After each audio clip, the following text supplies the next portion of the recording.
I started YouTube as a joke. And in less than 2 years, I have more than 115,000 subscribers, and it made me a lot of money than I initially thought. In fact, in slowly and gradually, it turned into a full-fledged business for me. I started my YouTube channel when I was in Dubai, and it was crazy. Within 6 to 7 months of starting the YouTube channel, I could have quit my job and lived off on my YouTube income. I was thinking about it and I thought, why not share this bumpy journey with you guys so that it might inspire someone, or you might learn some lessons which I learned along the way. So if you are someone who is looking to create an online business or a YouTube business, stick around till the end of the video and I'll show you exactly step by step how I overcame different kind of challenges while creating this YouTube channel and scaling it.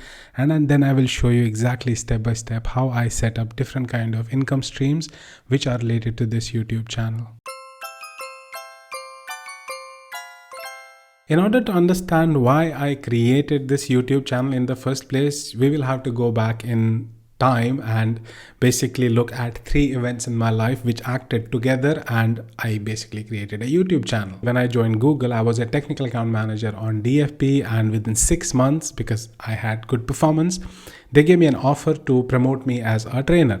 Now, initially I was a bit reluctant because I had a different opinion about trainers. I used to say people who can't do train.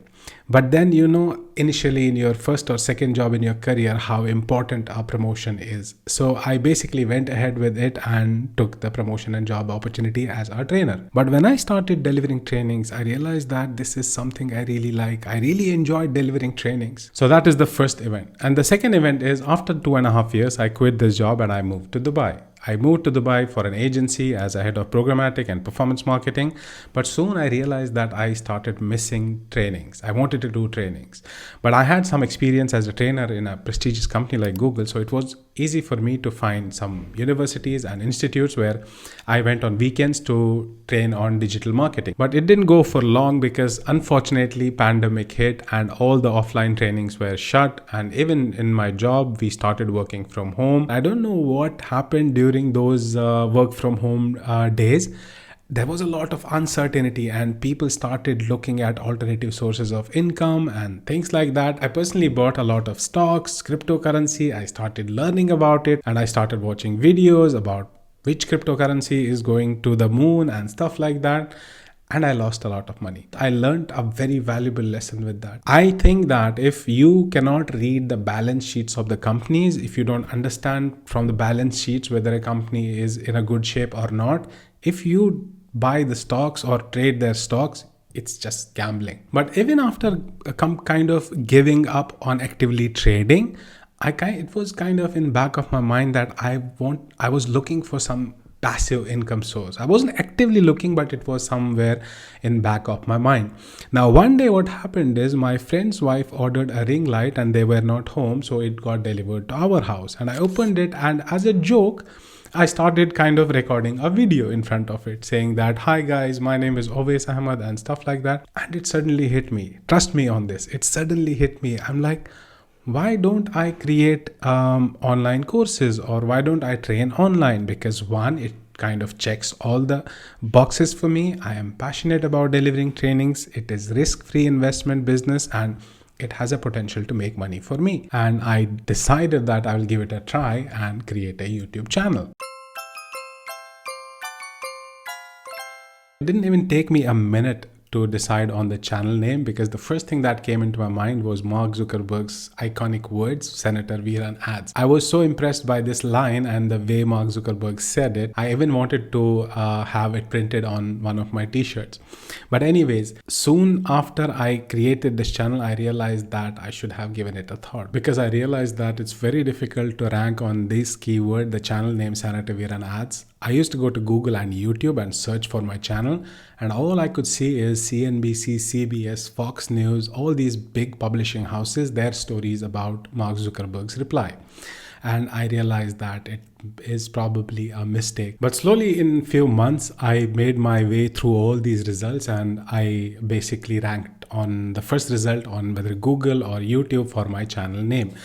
And this is something I learned there, because YouTube, Google and Facebook and all these platforms, they really respect consistency. If you post consistently with certain channel name or hashtag or keyword, nobody is going to stop you ranking on that particular keyword.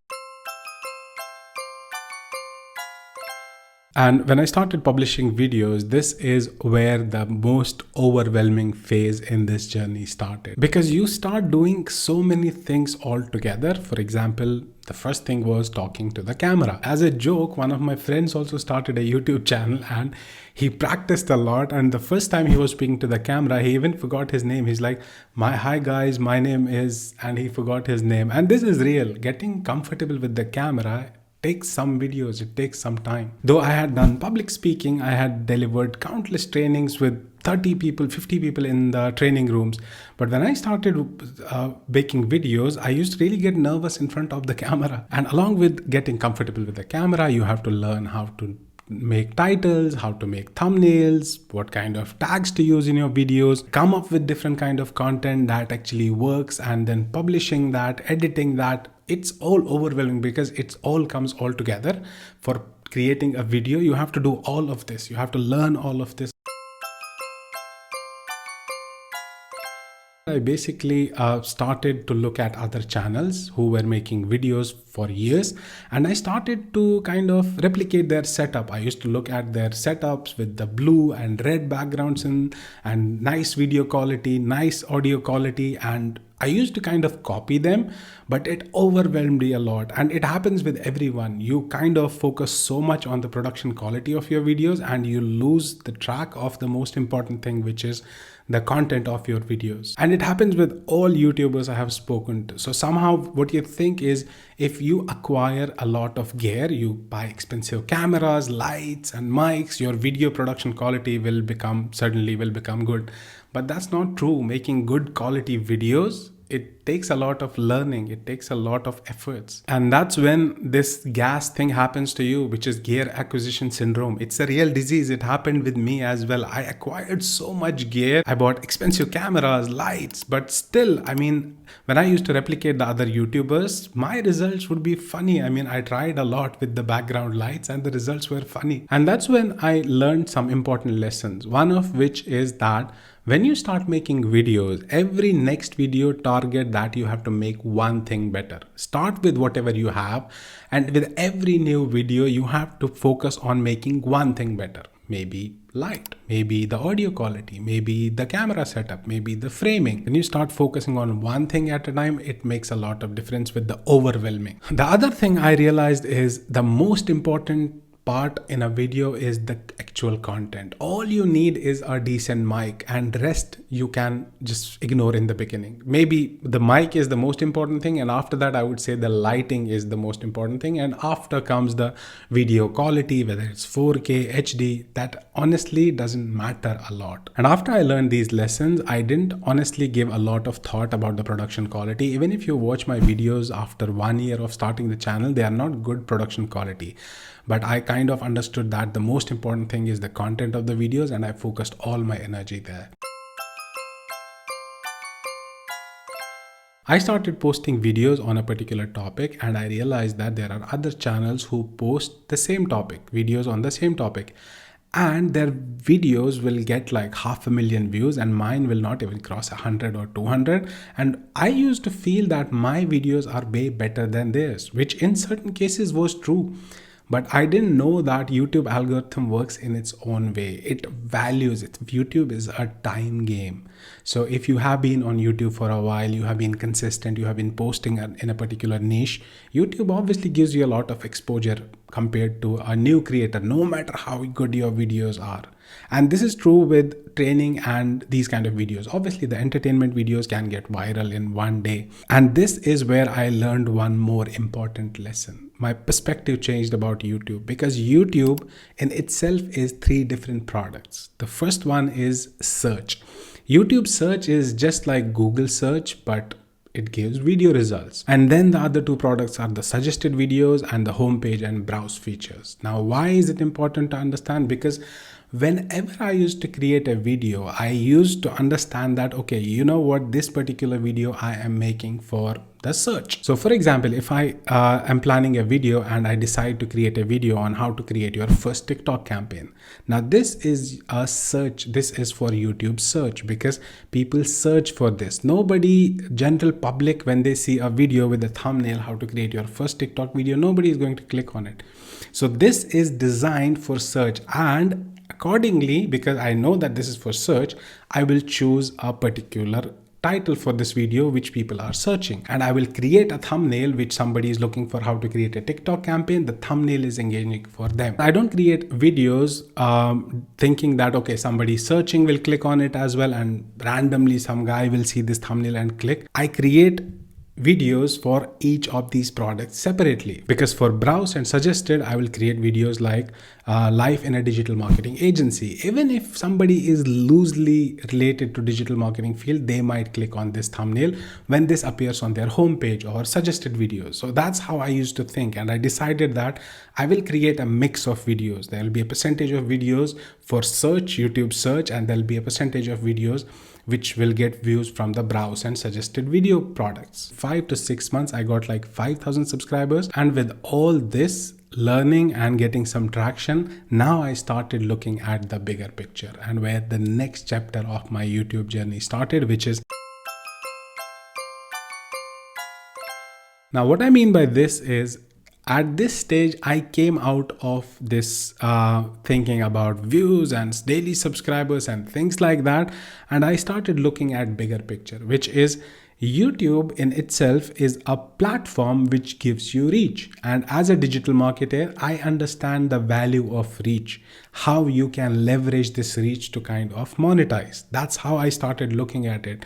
If I have 5,000 subscribers, if there are 5,000 people who listen and who watch my videos, who listen to what I have to say, I have to kind of somehow monetize this reach. Talk to my friends, I talk to my acquaintances who want to start a YouTube business. The thing I tell them is that before starting a YouTube channel, because they ask me things like what niche we should make videos about and things like that, I tell them, before you start making videos or choose a niche or create a YouTube channel, you first have to think about what kind of business model, what kind of business can you create on top of it. It's okay in the beginning if you are not sure, but once you start the YouTube channel and within first few months, you have to kind of focus and understand that what kind of business model you're going to create on top of YouTube. If you're taking this seriously and you want to kind of monetize your efforts you put in creating content. Now, the same thing happened with me. The first stream of monetization for me for this YouTube content was AdSense. Obviously, you create videos, YouTube shows ads on your videos and you make money. But as a digital marketer, it benefited me a lot as well, because how I used to look at it is, I know the type of keywords you use in your videos, your titles, or the things you say in videos, or the category you choose while publishing a video matters a lot in terms of how much money you will get for 1,000 views. So for example, if your video is about entertainment, you will get maybe $2 for every 1,000 views. But if your video is about technology, marketing, business, you will get maybe $10 every 1,000 views. I literally used to go to Google Ads and see the CPC bids for each category, each keyword. And that's how I kind of used to use the keywords in my titles and the topics I choose for videos, because this really helped me a lot. Because when I compare my monetization with other channels, sometimes I see that my CPMs are way above than the other people who are in the same category. Now, I knew that AdSense is not something I can completely rely on. I have to create efficiencies to kind of monetize my content in better possible ways. And that's when I started getting inquiries from different sponsors. They wanted to sponsor my videos and pay me for it. I knew that how much my videos are worth was like a different income stream for me. I created a blog where I would basically initially redirect traffic from YouTube to my blog to kind of monetize it. it as well to show ads, display ads there, and monetize it as well. And YouTube really helped me initially to get traffic on my blog, and slowly it started getting a lot of organic traffic as well. And once I started getting traffic there, along with the AdSense ads, I started some affiliate businesses, which I never focused a lot on, but I still make some affiliate commissions from the links I put on my blog. And even when I talk to sponsors, I kind of give them a kind of a combo deal or a package that I tell them, okay, I will sponsor one of the videos, plus I'll mention your affiliate link on my blogs and my newsletter, and that I give them a combo deal. Obviously the rates are much higher than just sponsoring a video, and this created one more income stream for me. And once this stabilized as well, within a year, I realized I got a lot of requests from people to create detailed videos and courses, and I realized that there are some videos people really like, they want me to kind of train them on in-depth topics. That's when I decided and I created my own courses, and I published these courses on Udemy. And while my courses were getting a lot of traction on Udemy, what I decided is I will leverage YouTube reach to kind of generate membership. So I posted the same courses on my YouTube channel as well, and created these memberships where people have to buy these monthly memberships to access my courses. And this kind of helped me to create one more stream for these courses I was creating. And apart from this, one thing led to another thing, and then I started creating these digital products which I hosted on my website as well. And if you realize that all these income streams were basically based on my YouTube reach, I leveraged my YouTube reach. I didn't stop at just monetizing my YouTube content. I kind of used this reach to sell courses, to sell the digital products. And that is what I mentioned in the beginning. Now, for example, to give you an idea, on Udemy, I have like more than 5,000 course sales. I have 1,000 sales of my digital products. I have affiliate commissions. And at the same time, I have like almost 700 monthly memberships on YouTube who pay every month. Now, one thing I want to mention here is when I started my YouTube channel, I didn't knew all of these income streams. And I didn't have plans to create all of these. As far as you have this thing in your mind that, okay, you know what? Digital reach is a currency. I need to leverage it in most possible ways to create different income streams. There'll be people who will come to you and give you ideas about it. Because, for example, how I started digital products is there was a company who approached me and asked me to create digital products and host on their websites. They did all of the work. I just provided them the product. So when you have reach, there will be people who will come to you and give you ideas. And that is kind of my journey, which started as a joke. And this is where I stand now. I can literally sum all of this journey in just 2 lessons I have learned. The first one, if you have any kind of questions, you are willing to start a YouTube channel, just go ahead, create 20 videos. You want to experiment, long, short, technical videos, non-technical videos, screen recordings, whatever confusions you have, just create 20 videos and experiment everything you want. And in this process of creating 20 videos, publishing 20 videos, you would have learned so much. You would know 80% of the things which biggest YouTubers know. The second lesson I learned is the most difficult thing in this YouTube journey is publishing your first video. That is the biggest step you have to take. Now, that's all about this video. I hope this was helpful in any way. Thank you so much. I will see you in the next one.